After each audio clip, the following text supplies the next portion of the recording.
Welcome to our channel. Today we how to transfer merchant verification from PayPal to Stripe step by step clearly.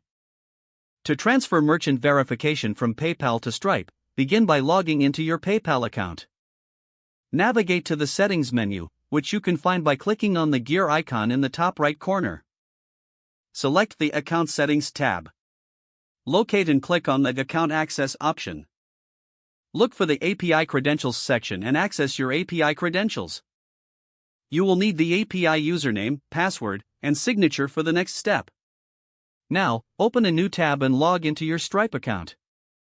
If you do not have a Stripe account, create one by following the on-screen prompts.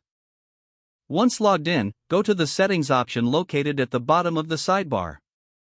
Under Business Settings, find and select Payment Methods.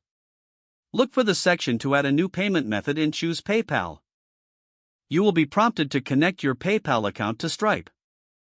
Follow the instructions to authenticate and link both accounts. After confirming the connection, Stripe will request access to your PayPal transaction history and data. Approve the request to allow Stripe to retrieve your merchant information. Now that the accounts are connected, return to your Stripe dashboard. Check your dashboard for the successful verification notification.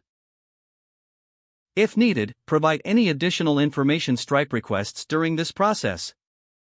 With your PayPal merchant information now transferred, you can set up payment processing on Stripe.